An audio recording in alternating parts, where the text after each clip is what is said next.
ended 8 unendable wars in 10 months. These were unendable wars. Cambodia and Thailand fighting for years. Kosovo and Serbia. The Congo and Rwanda. Pakistan and India, they were really going at it. 8 planes shot down. They were going to go nuclear, in my opinion. The Prime Minister of Pakistan was here, and he said President Trump saved 10 million people and maybe much more than that.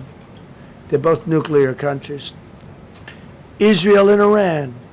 Egypt and Ethiopia were going to fight over a dam, and I got them to stop. I still got to work it out, because they put a dam up in Ethiopia that stops the flow from a little river called the Nile.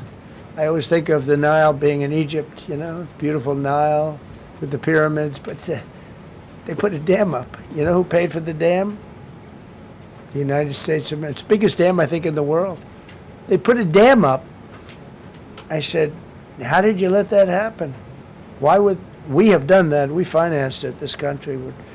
I don't know. Maybe it was a Republican president, but I don't think it was. I think it was a Democrat. But what a terrible thing. So Egypt basically is, you know, they don't have enough water in the Nile. And they use that for a lot of things, including entertainment and travel and tourism and everything. I mean, I don't know. They got a big dam. I got to work that one out now, too. Armenia and Azerbaijan, President Putin told me, I cannot believe you settled that war. I've been trying to settle that war for 10 years. Armenia and Azerbaijan. They were fighting it for many, many years. And I ended up getting the heads of the both countries in my office. The beautiful Oval Office, much more beautiful now than it ever was. And one sat on one side, one sat on the other. He said, you know, I've been the head of Azerbaijan for 22 years, and for 22 years I've been killing his people. And the other gentleman, and both very good guys, said, I've been here for 7 years, and for 7 years I've been killing his people. And they started over there, and within an hour they were next to each other, and by the time we ended, they were hugging each other, and it's been a great peace, you know? Should have gotten the Nobel Prize for each war, but I don't say that. I saved millions and millions of people. And don't let anyone tell you that Norway doesn't control the shots, okay? It's in Norway. Norway controls the shots. They'll say, we have nothing to do with it. It's a joke. They've lost such prestige. That's why I have such respect for Maria doing what she did. She said, I don't deserve the Nobel Prize. He does. When she got it, they said, wow, that's amazing. I thought President Trump would get it. President Trump deserves it. He ended up 8 wars. How nice, right? It's a good woman. Got all 20 living hostages returned to their families, and the remains, they all came out. We got the 20 living hostages. We got the 28 hostages. They have 1 left that we think we know where it is. Amazing. Looked like we weren't going to get anywhere near that. Now they've gotten almost. And more importantly, we got many more, hundreds. We got them all. If we didn't do it, you wouldn't have had, most of those people would have been dead. I don't know if that's covered properly, but you know, the 20 is great. They were the last ones. I always said the last 20 are going to be hard, but we got them. We got the last 20, and we got close to 28 of the bodies of the dead. And to those parents, that was just as important as getting their son back alive. They were almost even more intent on they knew their son was dead. They wanted to get the body. I got him back.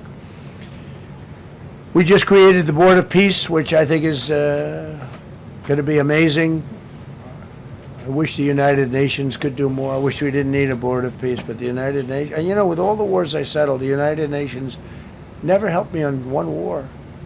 I mean, I guess I'm not blaming them. I didn't call them to help, but I got, you know, the presidents and prime ministers together. We knocked heads. We got along, and they liked me. I liked them. Every single one of them nominated me for a Nobel Prize. Every one of the wars, among many other people, nominated me for a Nobel Prize. But Putin told me, I cannot believe you got this war settled. I've worked on it for 10 years because it's his territory.